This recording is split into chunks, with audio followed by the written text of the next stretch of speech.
All right, we'll just do 5 seconds room tone. So,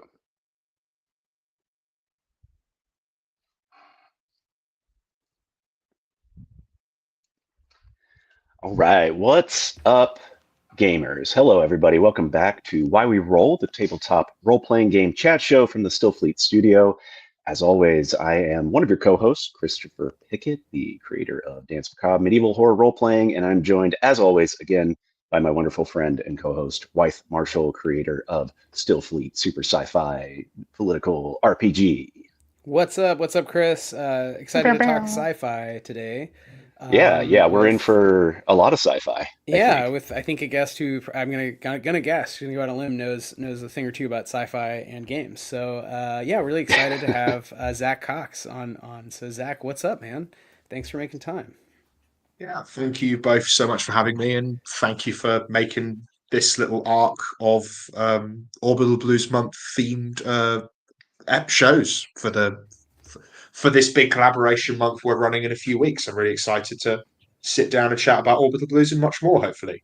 Yeah. Yeah, it's gonna be a lot of fun. For a little bit of context for folks, we met Zach at PAX Unplugged 2025. We had the pleasure of tabling next to you with SoulMuppet UK. We should say the name of your company, of course. But yeah, we got to table next to SoulMuppet. It was a lot of fun to hang out, and I heard Orbital Blues described as sad cowboys in space more times than I can count. So I'm ready for it. I'm ready to get sad. I'm ready to be a cowboy, and I'm ready to go to outer space. It's really a technology learning how to like pitch games in an incredibly short amount of time. You'd Yeah, have yeah. met myself and also Mol, who's my marketing and events Yes. manager at Soul Muppet, and we've done a lot of shows now selling this and many other games. And like 3 word pitches, there's a lot of potency to those. You know, we've got a lot of 3 game pitches on the stand. We just got back from Gamma, the game manufacturers expo in Louisville, Kentucky, where we were selling all of our books to retailers. And the argument being there, like, well, if we can't fit the pitch for this game on a post-it note, how are you going to sell it to your customers? Because, like, Hmm.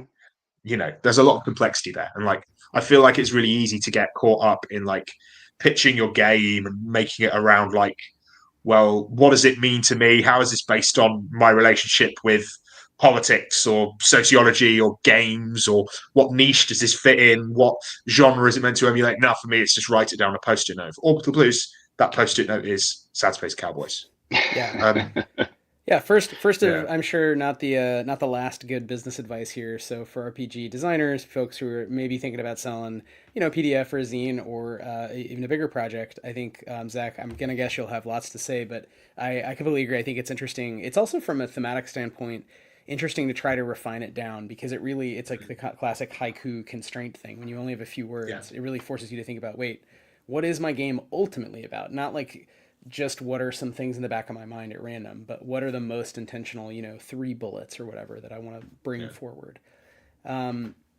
So yeah, we're excited to talk about Orbital Blues, and we're excited to talk about Orbital Blues Month. So this is the first series we've done like this. So Chris, when you and I started talking about the show, we wanted to explore themes and thematic arcs, and I think we've done a good job of that.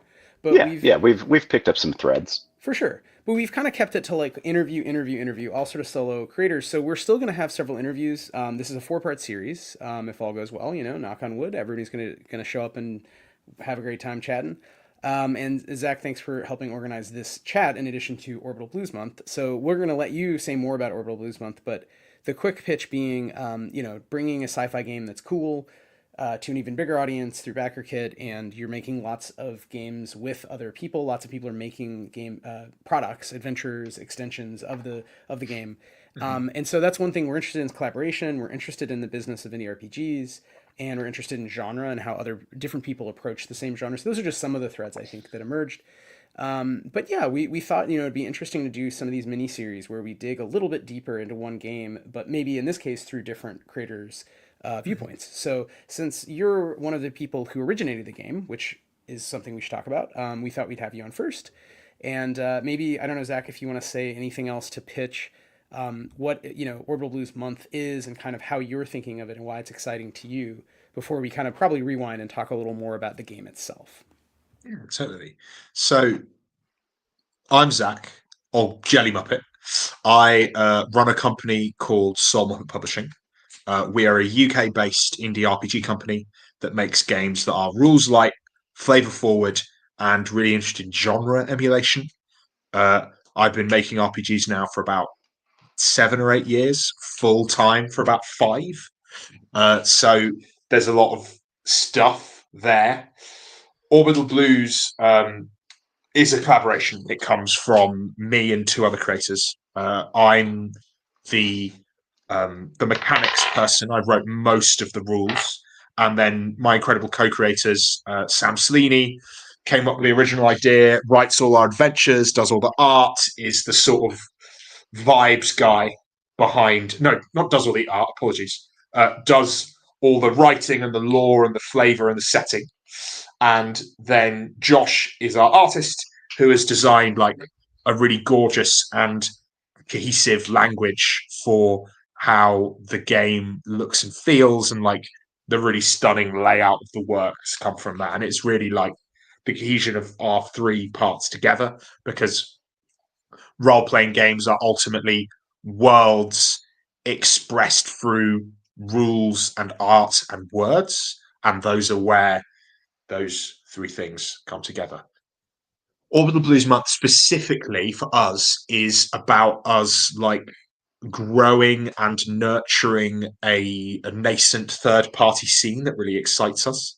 Like, we've made lots of books for Orbital Blues now. You know, there's all manner of things. If you come across a SoulMuppet stand or look at the website, there's not only the core book itself, but a VHS box set adventure, a collection of 5 soft covers, a big hardcover expansion of a huge adventure in it, 3 cassette albums with 4 coming soon, a GM screen, a solo game, like every imaginable thing you could want for an RPG.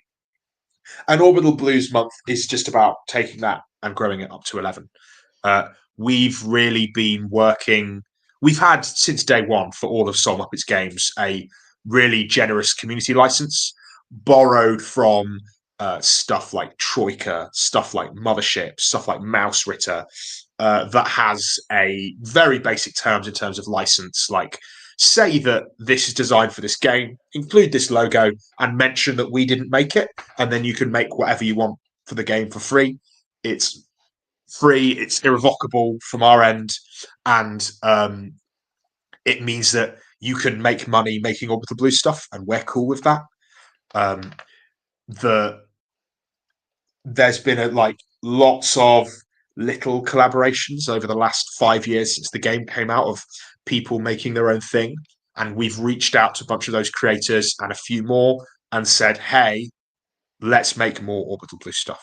So alongside SoulMuppet's new offering for the month, which is a book called Outlaws and Corporations, which is a Tet Besh book, which is basically explaining it as quickly as possible. The best way to get this is to go to our project page and look at it. The front half of the book is Orbital Blues Outlaws, and then you flip it over, and then the other half of the book, reading backwards towards the middle, is Orbital Blues Corporations. So Outlaws and Corporations is split from head to toe to head to foot, and that means it's 2 books smushed together, one of which is about the horrible, shady corporations which run the galaxy, and the other which is about the criminal underbelly of interstellar outlaws, including the players, which compete against that as the sort of more chaotic side of the spectrum. And then we've got a bunch of other creators all weighing in with their cool ideas of what's happening. We've got a bunch of adventures, we've got some new open world settings and some audio logs. The whole thing is kind of bookended by music, like Orbital Blues is, and there's like a collaboration album that we are offering with a single from each of the projects. You know, they're all smushed together into a single EP that you get a copy of if you order enough books. It's really enough things from different projects, and they're all sort of little giveaways like these collaboration months tend to have. So Orbital Blues Month for us is a chance to grow and nurture a third-party space and get other people to use our game, our world that we've created, to turn something exciting of their own, which is really cool. and then grow that out into something which, gets more projects and products growing as we're into the future. So yeah. Nice. Is Outlaws and Corporations kind of like a House of Leaves thing where you're flipping the book upside down to read it one way and then back the other? Exactly that. So if Nice. you're imagining you're reading it one way like this, and then if you flip it 180 degrees upside down, it's the other half of the book, and then they meet in the middle. Yeah. It's Yeah, not that's like great. fully House of Leaves, as in like You don't have it's like got all cutout the weird windows and omnidirectional stuff, but it's definitely got weird shapes in it. And part of that for us was like writing the same book twice, yeah. but with featuring different combinations of stuff for the half it's written for. So Yeah, that's that's really mainly been a interesting. project that Sam and Josh have been focusing on while I like go through the process of corralling all of these other creators, some Yeah. of whom you'll be able to speak to later this month. Yeah, it's But such a it's a cool really format. exciting We thing. looked at it for Blister Critters for the first major setting supplement, which we're going to end up doing half of, but we looked into doing one for Australia and one for New Zealand. So it'd be a Mhm. book about Down Under where it's Tetbesh, which Yeah, I think it's so wonderful to see someone actually do that because it's a really cool format. It's like a really simple hack for taking two themes and like bringing them together beautifully. And yeah, Chris, to your question, like you don't actually need to flip back and forth depending on how you write it. Right. But I think it's cool. It almost like is intriguing as just an object, right? From product design, you want to like pick it up and do this. Hmm. So Yeah, you I'm want to for play around with it. yeah, like I'm looking forward to literally doing that, like picking this book up and doing that. But yeah, Zach, you mentioned we're gonna have on other folks, so we should just shout them out in case anyone, depending on when the podcast drops, which maybe we can make sure happens obviously by April, but we can kind of promote that we have a few more interviews planned. So we will leave those projects largely mysterious, just in the interest of leaving space for the longer hour-long discussions. But on Monday, March 23rd at 7, our usual time slot, we're going to be speaking with Josh Demansky, who's done a lot, obviously, for Liminal Horror and a whole bunch of other games. I'm so excited. I don't know Josh personally. I'm really excited to learn Yeah. more about his work. And then on Monday, March 29th, Sunday, March 29th, at 7, we're talking to Adam Good, who's a friend. He's really great game designer, Stations. And then on Monday, March 30th, so again, a regular spot, we're talking with Wes Franks, who we've had on the show before and we're big fans of in general. So we were excited that Wes had a very cool idea for Orbital Blues Month. So that is our little mini series, just kind of highlighting some of the creators. I am sure they're all equally fantastic, but we have limited time. So we reached out to some folks we know, thanks to Zach. So with that, I'd like to. Usually we do start a little more backward in time, Zach, but I really feel like maybe if you could just give the not the quick pitch, but a little more in depth pitch on like what Orbital Blues is. So you mentioned the quick pitch, you mentioned jazz, but if folks aren't as familiar with how it plays, how would you kind of just cue it up if someone gave you a full minute as opposed to 10 seconds to tell them about Orbital Blues, and why it's still exciting for you? Because I will say not everyone makes lots and lots of products for a game. So I maybe this is a question: do you find it still fun and creative yourself as a creator to go back to the same game and extend it, and maybe how that's evolved? But just so we have a little more background, like what does Orbital Blues mean to you? What is the game? Yeah. I mean, there's definitely works that I've like gone to and finished the first book and gone, yeah, this is finished. That's like what I want to do with it. Like Inevitable, which is one of my games, is a really good example. Like that book is done. I'm not going to make anything else in that world, even though it's something I'm like gorgeously passionate about. That is my like doomed Arthurian Western RPG I wrote that is kind of telling the story of an apocalypse of this great civilization that's being like destroyed, and your characters not knowing how to deal with the grief of this thing that hasn't happened yet, and sort of building on that. Like that work's done. I don't need to write any setting. It's more setting. It's finished. Whereas pardon me, Orbital Blues is an entire galaxy, and it's not mine, and it belongs to me and other people, and it belongs to more people now that other people have made stuff for it as well. So ultimately, because it's a work that for me is less of my personal authorial vision, anything I make about it is always going to be a conversation. And that means that innovating new ideas and new products for it is just so much easier, right? Because it's about what cool things could I make with my friends. And the other thing is that, like, Inevitable being done, it's because it's a place, it's an idea, it's done, it's finished. Whereas Orbital Blues is a galaxy. I could write Orbital Blues for 100 years and never be bored, because there's so many different things you do. There's so many themes you can explore. There's so many locations and magical ideas and different spaceships and corporations and genres that fit within the idea of what Orbital Blues is. And Orbital Blues itself, I guess, at the most fundamental level, it's a space western, right? It's about you and your characters playing a group of down on their luck, depressed, self-employed spacers on a rust bucket spaceship for mortgage you cannot afford in a Dust Bowl retro future Americana. That is like appearing as a result of all of these ideas that we're talking about, right? The galaxy is dominated by these corporations. Capitalism is at large, written across the stars, and it is not making the galaxy a happy place to live. Your characters, during character creation, they pick the reason they have depression, which is their trouble. It is like a couple bullet points worth of questions about your backstory and a couple prompts that make you role play in a bad or stupid way that relate to the saddest thing that ever happened to you.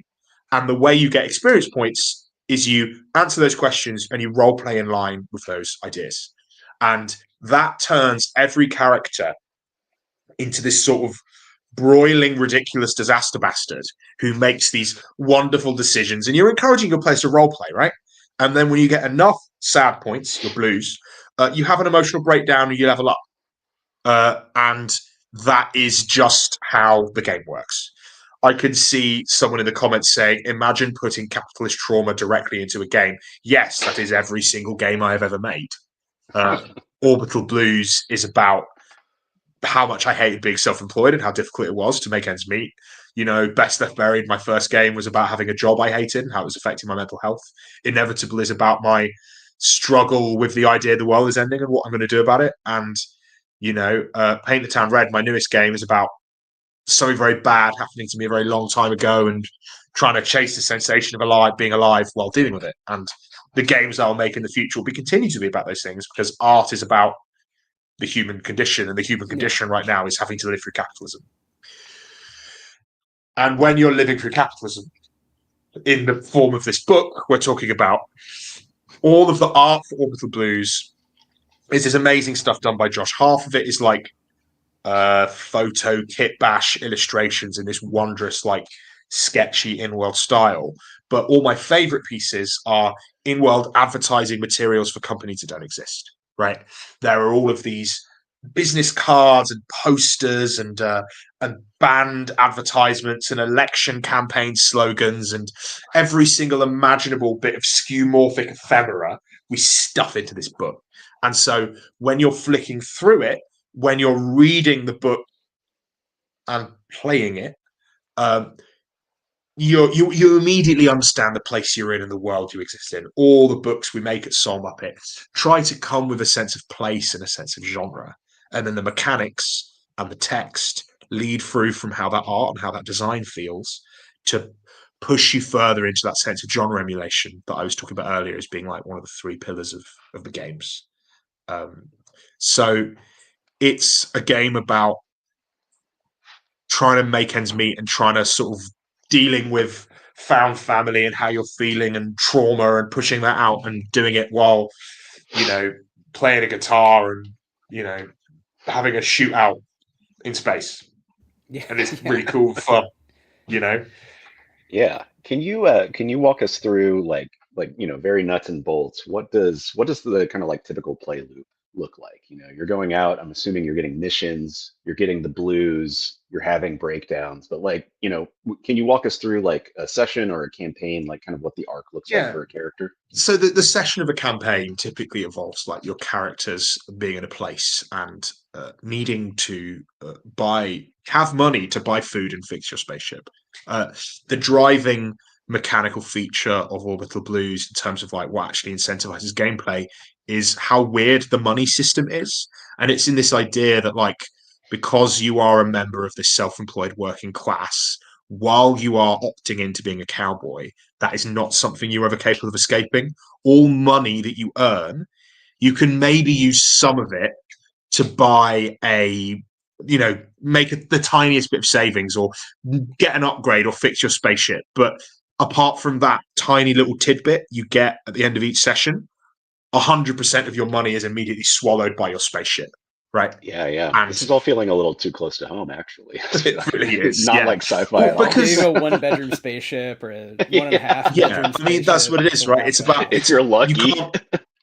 You can't own the spaceship either. There's a mortgage on it that is belonging to a company somewhere that doesn't want you to exist, And you probably have student loan debt too, Not that any sad space cowboy probably went to university or college, but you know what I mean. Only the saddest cowboys went to university. I mean, yeah, so the driving force of each game is like trying to get enough money to scrape things together, and that inevitably results in crime because that's what the space cowboys do. So you could end up doing other things. There are definitely legitimate ways to make money in the Outlaw Galaxy, but doing bounty hunting or stealing things or smuggling is probably the best way to make ends meet. Characters in Orbital Blues Adventures tend to also be space cowboys and also have their own troubles, and that is pretty apparent the moment that you meet them usually. So finding somebody and trying to make ends meet and get them to help you with something or help them with something is kind of the bulk of the gameplay loop, and it results in these sort of highly cinematic heist adventure moments where you're trying to deal with this emotion heavy role playing that tends to exist as a result of gameplay. And because it's a role playing game, that either breaks down into tragedy or comedy depending on how good you are at rolling dice in the middle of a session. So it all kind of builds out from there, basically. I love the idea of being good at rolling dice, like it's a skill issue. If you, yeah, I mean, you're probably just bad, Chris. It's okay. Don't worry about it. It's also hard to imagine it not being a little funny, which is the best way I think for narrative structure to evolve. You want to have people in a situation where it's not just murderously depressing, even though we too, spoiler, make games about political economy, but it is kind of how role playing games go, that they're always a little funny. So I definitely love the you're all in a spaceship doing a thing genre. I love Firefly, that whole all the sort of reference notes for a game like this. So I think it's fun to kind of set up emotions around paying rent essentially, and really have that at the heart, the loop of the game. Because a lot of games have it, but it's buried, right? I think in a Traveler or Mothership, you're doing stuff for money, but it isn't quite as tied to the assumption that no, like you said, it's 80% of whatever money you make is just going to go right back to the company. So I think putting that front and center sort of tells the player how to approach their game, and are they really saving the universe here, or is it what it feels like to survive, which I think we can all relate to. I'm getting notes of Traveler for sure and Mothership, but also I think the low hanging fruit. You got Cowboy Bebop, you've got The Expanse, you've got all these other kind of genre touchstones. And I'm curious, Zach, if we can drill down a bit. When you say genre emulation, what do you mean by that, and how is that put into practice in your game design, specifically in Orbital Blues, but elsewhere generally, however you want to take it? So the bulk of it for me is that there are a lot of role-playing games, and there are a lot of role-playing games that are all about different things. And for me, what I'm trying to do with a role-playing game is create an experience that is shared between me as the GM and my friends. And it is my job as the writer, publisher, capitalist agent here to make sure I can put a game in your hands, which you will hopefully give me money for, so I can pay rent and stuff, that fixes that job, right? And for me, the genre emulation is a really important part of that, because I want to make it clear to the player and the GM what my expected gameplay looks like, right? Because what I just described to you are your cowboys are poor and they need to make some money, so they're going to find someone who is also sad and do a job, so all their money disappears at the end of the session. That is the plot of 22 of the 25 Cowboy Bebop episodes and 6 of the 9 Firefly episodes, right? Sometimes we get to the end of the arc and there's something involving saving the galaxy, but most of the time they're just trying to put food on the table, right? And that for me is an understanding that I want to be able to communicate this common language of like what we expect the game to feel like and what we're attempting to do. And sometimes for me, that is as simple as like, there's an anime I really want to do here. Or sometimes there is a type of story that I think is being undersold in, or underprovided for at least, within the game systems that exist as large. Like, I'm not really interested in making a Dungeons and Dragons game because there are 1 million Dungeons and Dragons games, to the point where media warps with a gravitic sense around the idea of what Dungeons and Dragons is, and the media that Dungeons and Dragons is representing is no longer actually what is happening anymore, because it's feeding onto itself and just consuming its own tail, right? I'm really interested in the is AI. I wouldn't put it. Maybe, I don't know. No. But yeah, like, for me, that is about like, because those are the 3 things I say. Is like, I'm interested in like everyone at the table knowing what we're expecting to be doing. So we're more like characters following a script a little bit, while also writing and doing all that stuff and having all the production elements that happen in an RPG, so that there's a common language for what is expecting to happen and why someone could be excited about getting one of my games, because they want to play a Dark Tower RPG or a Darkest Dungeon RPG or a Interview of a Vampire RPG, right? Because those are the kind of things we're making. And as I kill all the low-hanging fruit, I'm getting later on in my career, I'm starting to have to think of weirder and more wonderful things that I'm trying to make RPGs of. But we're getting there. I'm a couple years from running it, at least, I hope. You gotta. I mean, you got. Yeah, you got to start somewhere. You have to start with the low-hanging fruit and climb up to the branches. Let's be clear, Orbital Blues is not a low-hanging fruit. There's a lot of really interesting stuff happening in that space. But like, it was certainly one of the things that the moment Sam told me that he wanted to make a game that looked and felt like this, I was like, oh hell yeah, let's go. Yeah. And just to underpin that, because it comes up on the show a lot, we try to talk about and sort of separate out when we get into the weeds of game design, the difference between narrative structure, like what are the loops that players are going on, versus setting, so what are the details that bring it to life, which is often conflated with genre at a bookstore, and then really genre in a technical sense, to what you're getting at is kind of expected emotionality and like what are the kinds of things the people in the world are experiencing, because you could have the same universe, right? You could have the Orbital Blues universe, but you're playing a game where you are the evil corpos, just doing arbitrage, like looking at numbers, and like that game would be very different, even though it's in the same setting. So I think it's cool to sort of start there, and I think again we align in that way on, you want to give people handholds or some way to sort of like a handshake, which we've talked about with Vex in the chat. Like, you want to have a handshake so players know right away, like, okay, this is what I'm being asked to do. I'm being asked to do a Firefly. I'm being asked to do a Cowboy Bebop. And they kind of get that. And then you can always change and make it weirder and whatever, but you want to give them something where they know the journey they're going on, and they know it's going to be a fun, epic journey. It's going to be worth going on. And they're probably going to laugh, and, it's going to be weird. So it gives you the touchstones without having to be like an IP RPG. Do you know what I mean? Right. Like, I don't know. I've been thinking about that a lot lately, and I appreciate your kind of mindful approach to this, where it's like, well, we can have those genre touchstones. We can do the Dark Tower thing, but it doesn't have to be the Dark Tower TTRPG, because I think it's good to have genre constraints for players, no matter how abstract those become, without having it be a specific IP constraint.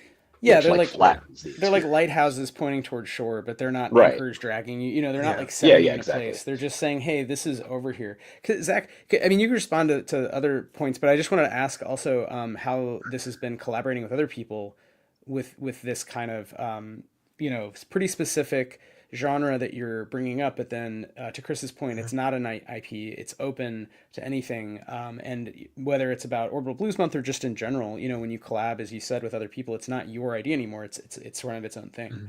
So, yeah, I mean, I wouldn't want to make an IP game. Like, I've thought about it a lot, and a lot of people ask me like, "Or is there a license you'd really like to get? Is there something you'd be really excited by?" And it's like, like, I think of one or two, but like, I really like being able to sit in the uncanny valley space of wanting to feel like something, but being a tribute to it, and sometimes like being able to mix in more elements you wouldn't do otherwise. And also, like, I've got way too much ADHD for an approvals process, guys. Like, I don't know if you've ever had any experience of talking to somebody who's working on, proper like IP, big budget RPGs or other work. Like, cannot imagine trying to do that. It's sometimes difficult enough to get stuff out the door when it's me and my two friends.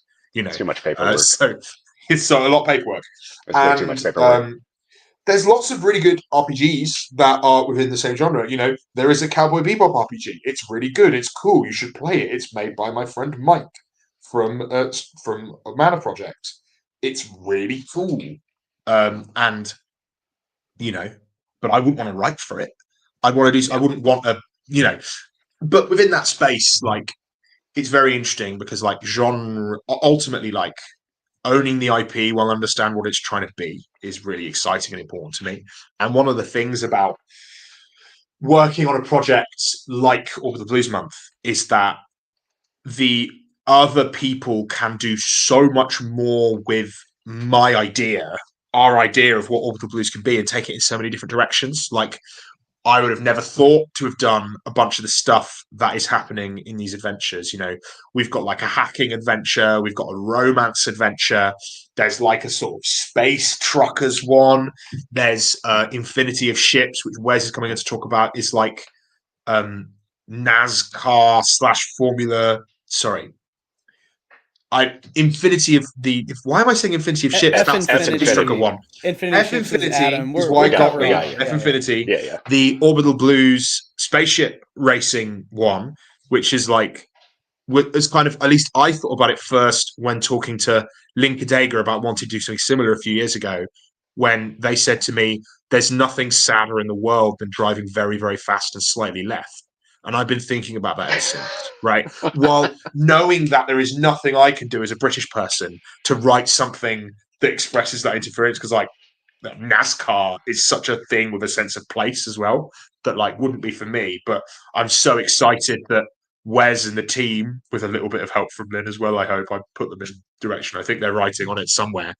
Are going to be making something so cool like that. I'm really excited because, like, ultimately, if you're working in the realm of an IP, right, and you are Capcom or whatever, or Sony or Warner Brothers or whoever the heck owns whichever IP you're after, they want you to make an RPG that is within their bounds. It exists within the IP they're comfortable with and exists to sell Funko Pops, right? Ultimately, is how I've always thought of it, very disparagingly. And that's not to speak illy of the work that lots of incredible designers do while designing for IPs, but they are making a thing that is ultimately a product that is designed to excite and agitate RPG fans of that thing, right?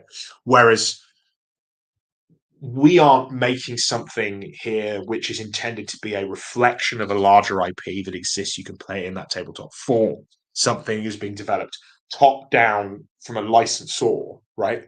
What is happening with something like the Blues Month is that I'm presenting the idea of what something could be, and then asking people to make something bigger and more exciting than I, as the original creator, could ever imagine, right?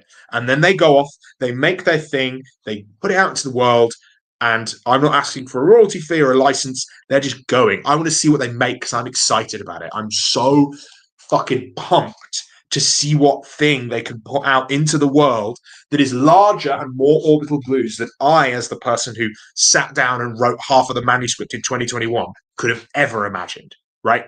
It's something that fills me with excitement because I don't have the experiences and the background and the excitement that those other people will have about the thing they want to do with my thing, right? And there's no world in which that being larger can diminish or infringe on the book I made originally. It just shows new worlds that can appear, that can fill this interstellar outlaw-filled outlaw galaxy. And as long as it uses 2d6 and has the 3 stats and, has sadness in it, then it can be, is, and will be Orbital Blues. So yeah, that's part of the custodianship for me. It's about people picking up the baton and running the next leg of the race, you know, and then seeing where we get to. Because it's not all in the same direction. It's a fucking cascade in a million different myriad angles of weird stuff that's going to appear out of this month. And I'm really excited about that. I just can't wait to see what they're going to do, because none of it is going to be what I expected. Mhm. And as the person who like was involved there from the ground up, it's fucking fascinating to get to see where it's going to go. And so that brings us to Orbital Blues Month again, which I think. So you mentioned a few things already. So just to bring the back to set them up, having a license and having a license that's very generous, like encourages people or doesn't discourage them. What are some other things you've done over the years, and specifically for in 2026 for this project, to get into a situation where you could be excited and people and admire making stuff, maybe also some new folks? Like, how did you put together the team for this month?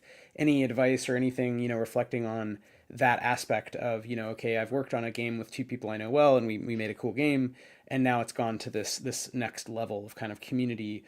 Because I think a lot of us who make games, we don't always know. I mean, it's. I think a lot of games nowadays, indie RPGs, even if they're very beautiful, they're read. They're not all played and supported by a community, and I think it's very special to have that. So I think one question, the highest sense, is just like, how do you do that? But of course, that's an impossible one to answer, right? But just, so what are some things that you did to sort of support or not prevent that, if that makes sense? Yeah. Yeah. How's So, success go? No. I mean, the ultimate thing for me, and I am monumentally and utterly biased within this space, is that I am a play supremacist, right? I think that reading the thing and being excited about it is good. I'm happy you bought the book and gave me money. That's the thing that's going to like pay my bills right now. But the thing that's going to make sure that the work is being consumed is getting the thing at the table, getting it played, telling other people about it, right? So for me, I did a podcast with the guys from Many Sided Media called Talk of the Table, where I talk about this a lot. It's about centering play and making games playable. For us, there's loads of steps that have kind of gone along that space. The first is making something which you look at it, you open it up, it immediately tells you what you're doing, it gets you excited, and it demands play. Right? It needs to go out and say, I have to get this to the table stat, because anybody who is capable of running RPGs and getting a group together already has a million games they want to play, and yours has to be at the top of that list, right? So you've got to excite people to play. The second thing is accessibility. We make PDFs of our games really freely available. You are specifically instructed to share those PDFs with your group.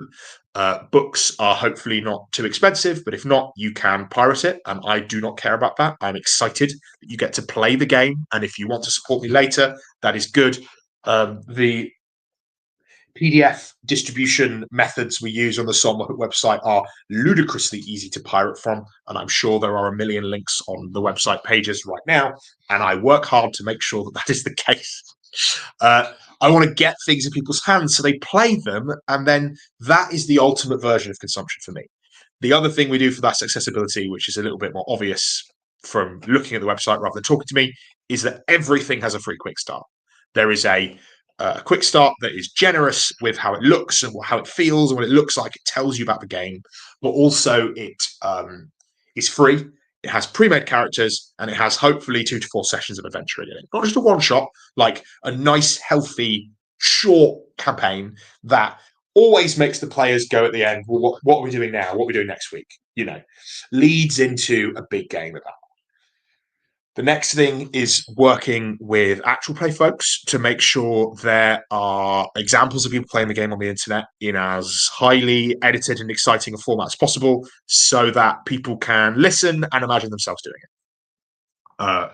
We've been lucky enough to sponsor a couple of incredible actual plays, which have made people understand how to run the game with really good GMs and really excited players in a nicely, tightly edited format that's understandable, so that they can then hopefully get the game to the table. We've been really happy with some of the partnerships we've worked in the last few years. We've done stuff with Euphoria. We've done stuff with My First Dungeon, which has a couple APs of our games, but there's tons of other supported stuff on our website. And when you look on the SoulMuppet website, it tells you the 1 million places that you can watch the game being played, right? So we'll kind of make this funnel, which is about centering play. And then once you've done that, you've got the thing to the table, and people will then come and buy more of the things that are available because they're actually playing the game, right? So centering play for me was the most important step of how to grow this from something with just an idea in a PDF or a physical book that sits in a corner to something that is like leaf through and loved and exists and has dice everywhere and notes cascading out of the brain of the person. It needs to play, it needs to blossom from the book, because that is its intent. It is intended to spawn play, which makes game and subsequently for you commerce ultimately, but primarily game to happen, because I'm making art because I want to share it with you and I want you to use it, right? Because it's just a seed coiled up until it can burst into the tree of play, right? Following on from that, once you've got all those people excited, all those people playing about it, the license really helps. And in terms of like how we approached to and came up with this project, it started about 9 months ago. I was at Gen Con. I was walking to a meeting with BackerKit, and I was like, ooh, why don't we do a collaboration month? Because I was looking at and thinking about some of the really exciting collaboration months that were coming up over the next few months. We've seen Mothership Month last year. We did Mouse Ritter Month this year. We've had 2 Mothership Months now, actually, when I think about it. And looking at those and understanding that, like, those were something that was really positive for that game. Mothership and Mouse Ritter are 2 of my favorite games, particularly Mouse Ritter. I think Mouse Ritter might be my favorite RPG. Mouse Ritter is my favorite RPG. I'm really a big fan of that. And looking at what those guys are doing and seeing how, like, their vibrant third-party community existing as a result of very similar licenses to the one that we had. Troika is another, like, pillar in the third-party license space that I'm really jealous of. And basically looking at those games and those monthly run down, wouldn't it be cool if we did one of those? And then, like, you know, jealousy and rage driving most of the things I do, and meaning that we decided to run a month shortly after, talked back into it, and now we're running it come of April. Getting people on board was really exciting. We reached out to our friends first, people who were like most excited about making stuff, people who I knew had put out small amounts of third-party content for Orbital Blues before. You know, there have been zines, there have been books, a couple of them are available on our website. Most of them are kind of like itch.io things, and then approaching those creators and saying, hey guys, we want to do a thing. Do you want to come with us? And the overwhelming response we got from those people was either, hey, 6 to 9 months isn't a lot of time to put a project together, we'll be back next year, or heck yeah, show me the way.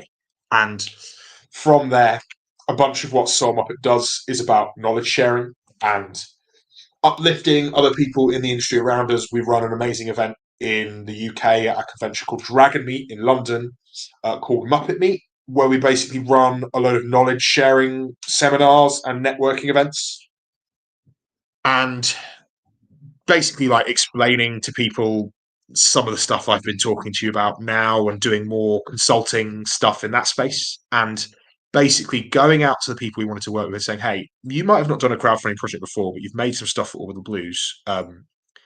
My time is yours. I am your loyal and obedient servant. Let me guide you through this process and help you out through it, and also act as the tentpole project, the spearhead, the flagship of this thing with this cool new idea we have. And let's see if we can lift up a load of people behind us so that they can make a load of stuff and they can do stuff which I could have never imagined, like we talked about earlier, right?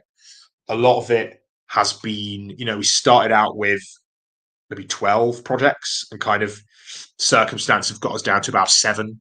And that's the space I'm really happy with. It means that, like, all those people I'm working with get a bunch of FaceTime with me and a bunch of, you know, promotion from the main SoulMuppet account when we're doing socials and talking about it. And, like, we're not ending up with something that's too ambitious, because this was really ambitious, like coming together with all these different projects. And, you know, a lot of people having not done a crowdfunding project before, and kind of working together to make this really big and exciting thing.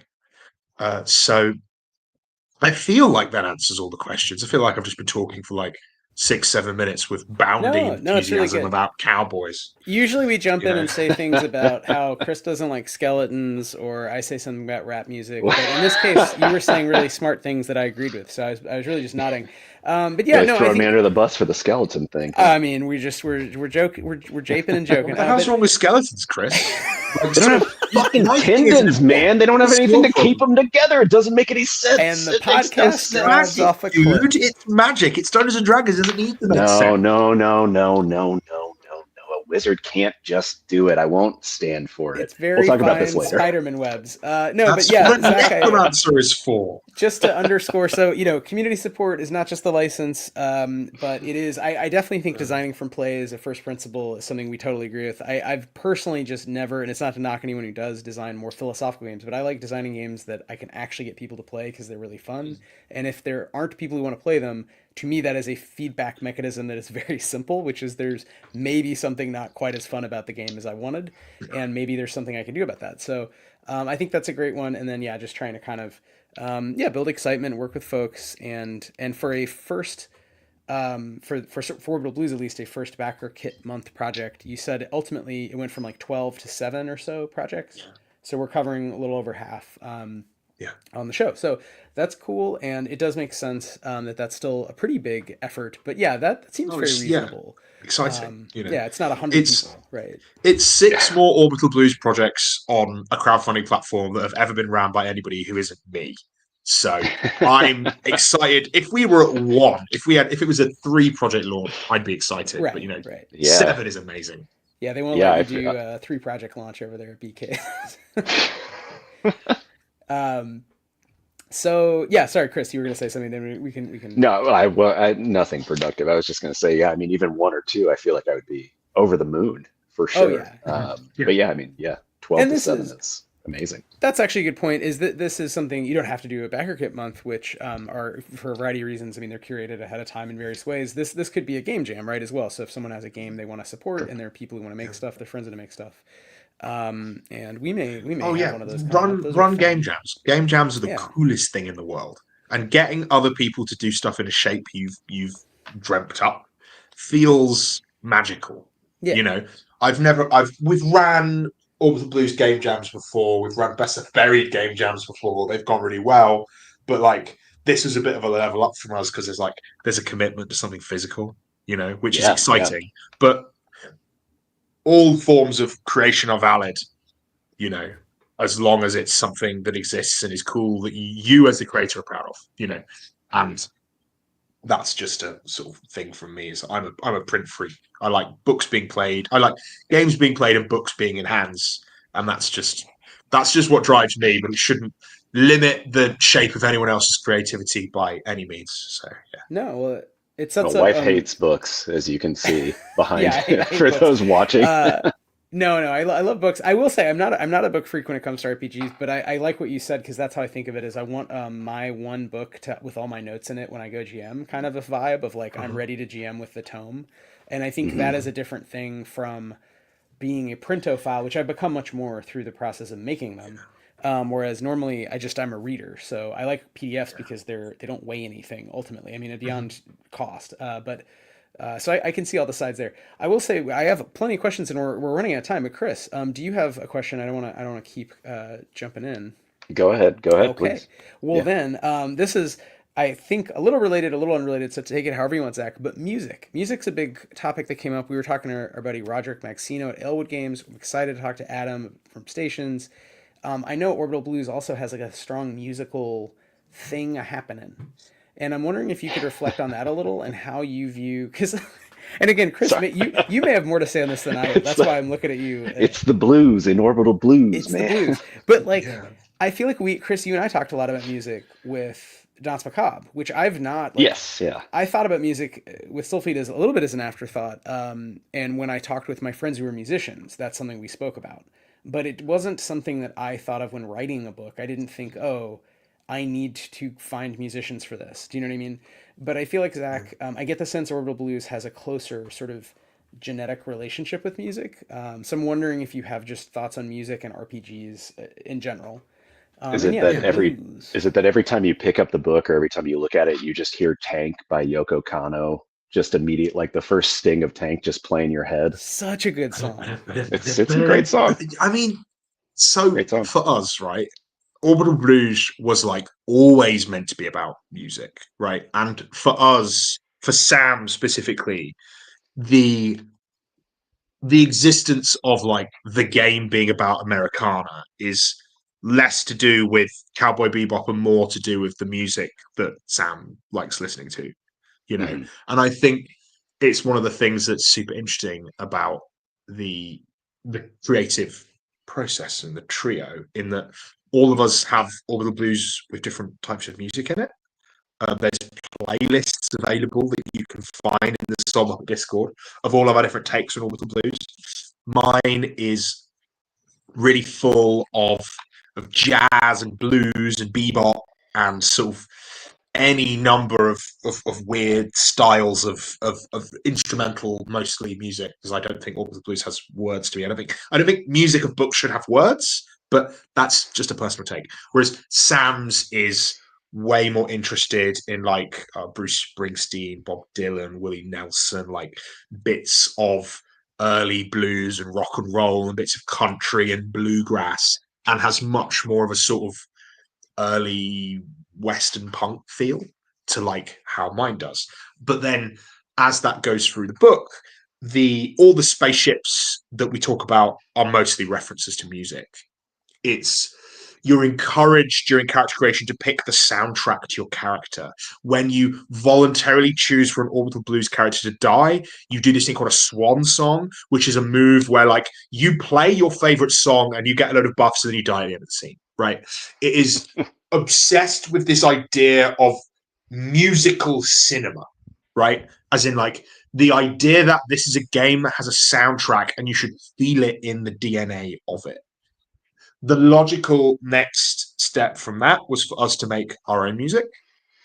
I like to joke to people that the only thing I do which is less profitable than making RPGs is using those RPGs to subsidize my indie record label, which has coming up on its 4th album, which is crazy.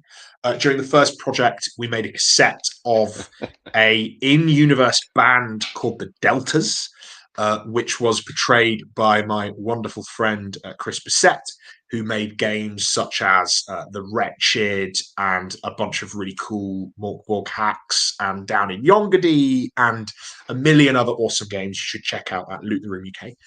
And that was a sort of Shadow Spectres guitar rock album of an in-world band called the Deltas that Josh had made a load of music posters for. And we ended up making an in-world cassette with a bunch of lore associated with it, and it came with an adventure where you had to heist the record masters from the label after they had a disagreement. You know, there was vibes. In the second crowdfunding project we did, Chris came back again and did another album from the Deltas, but specifically like an experimental jazz album that spoke a bit more to like what my idea of Orbital Blues music was, because they're really excited about all types of weird, wonderful music. So we got that made. And then also we worked with an incredible artist called Behold, who is mostly famous on TikTok and Instagram at the moment for making a Appalachian Mountain synth alien album, which is called oh my god, every word is forgotten out of my head. It doesn't matter. Check out B/Hold on the internet. You'll be able to find the album. It's really fucking cool. So they made a soundtrack for a actual play by My First Dungeon. So we turned that into an album called Godspeed, and that was also available as cassettes. Then we had 3 cassettes, and this year we decided to reflect the originality of all these different cool projects by, for each different part of the crowdfunding project, each of the 7 individual projects on Orbital Blues Month, we made a single, and that single is going to be made available to backers of that project, and it is related to and briefed by the creator of that project so that Behold can make a single out of it that like reflects the vibes, the aesthetic, the genre, the specific tinge of Orbital Blues that relates to that project. and then made a single out of it. And then we're putting that into a cassette as well that you're going to get if you back enough projects. So there's music everywhere, and it's different, and it's weird, and it's peculiar, and it really tells you about the setting you're in. And also it's all in cassettes because I'm a bit of a format freak now, and I don't own a cassette player, but I have funded the creation of 3 different cassettes, That's very funny. because I'm I'm glad you amazed. say that because I also don't have. So I was like, man, I couldn't even listen to these. I need to get them And you can, transcribed. No, it they're doesn't on matter. Just buy it. Spotify. Just They're on buy 'em Spotify. They're on Spotify, but, sure. Yeah, just buy the Listen to thing. them on Buy the the Spotify. thing. Bandcamp of the creators is the better place to go. But Yeah, we made Bandcamp them is availably always. digitally as well. But Right. for me, it was important that the physical format was a cassette because that was the most retro future Americana format that is still vaguely supported. Like, Yeah, I wish I could for give sure. you Prisma discs or whatever was a Betamax, thing at the whatever. time. Yeah, you need to get us Betamax, yeah, but some 8 tracks. yeah, Eight those are a eight little bit track harder to cassettes. get hold of. Yeah, I imagine. Whereas I would imagine. I have a cassette guy, and he does work for me now. Similarly, we have an adventure box set that is entirely included and printed inside a real VHS tape. I'm sorry, a real VHS box, including the nodules, Nice. which it's it's just happening, and people like the skeuomorphic in-universe Technica of it. So Yeah. it does not. I mean, It's good. I gotta say, I appreciate how much thought has gone into the music projects for this. Like what Wythe mentioned for Danse Macabre, we worked with some local New York City dungeon synth folks, and also some folks from Texas as well. And that was a lot of fun, but it was mostly just like, here's the game, send us back whatever you think, a little bit less curated. But I like the idea of like making your own album out of it, like really, really going for it. But I did just see most of the people that are on the Danse Macabre OST at a Dungeon Synth show this past weekend, and I picked up a bevy of cassette tapes. I also don't have a player. I don't care. I want the physical object. It's like getting zines. It's like getting books You're that gonna build you're a going to little read. house with them. They're like little. Yeah, I that's what I'm going to build my next house out of.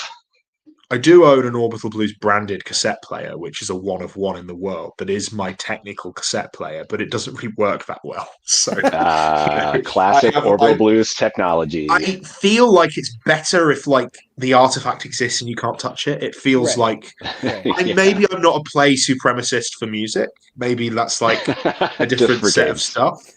But But yeah, the collaboration with those artists has been some of my favorite stuff because, like, what I was talking about earlier with like they go away and they take something that you could never have imagined.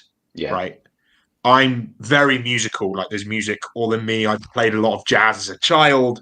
I, was in choirs. I sang a lot. I'm very musical. But like the idea of like from whole craft spinning up an album is just something completely out of my skill set, especially something that has been done often like in character is crazy. Like the idea of being able to like, and I can do that as a writer. I can be like, yes, I am writing this section with this voice, with this language, because it is a craft that I have.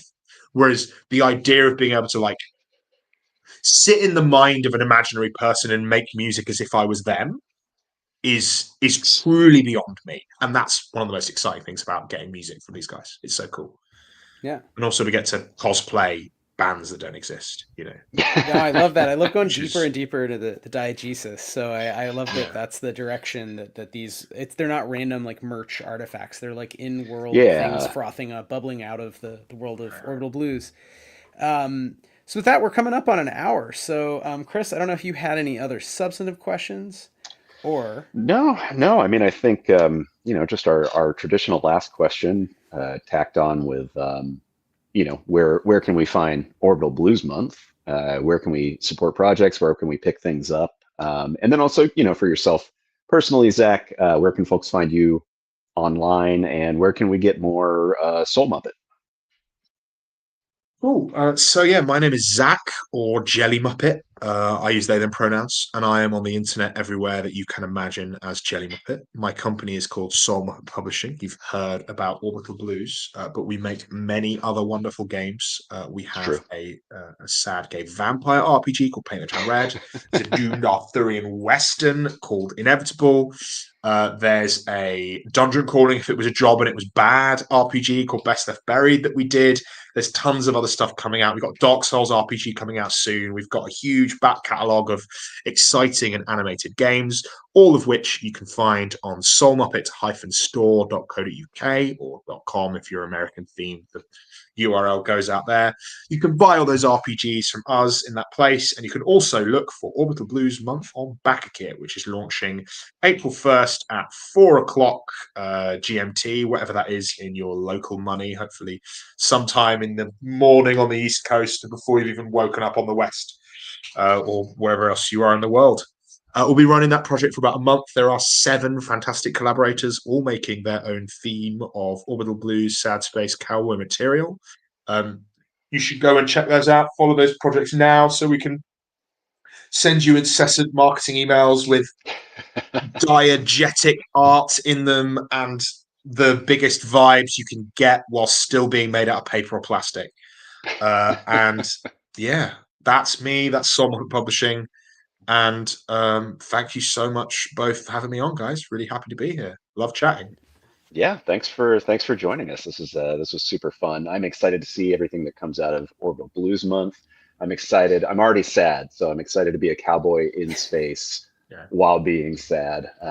And I'm a vampire, so between the two of us, no, I Oh think my god, so. you've got We the didn't whole even catalog really covered. we didn't get into vampires, queerness in games, politics. We touched on a little bit. There's so much more, Zach. So we'll have We're to have gonna you have to back bring on. you It would be back. Yeah, we'll really have to Yeah. come back on wonderful. again. That's fine. You've got my Calendly link. You can book me. Yeah, It's for perfect. sure. So for I'm now, available. everyone, check out Orbital Blues Month, and we'll have on 3 more. So not all the creators, but a good chunk. And we're excited to kind of go down a little rabbit hole of the mini series. And if you're into the mini series, let us know. We might do some others.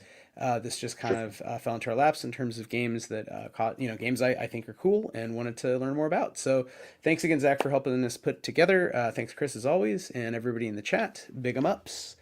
We'll catch y'all on the next sad spaceship in 2 weeks. All right. Thanks so much. Bye. Thanks, everybody. Click and end.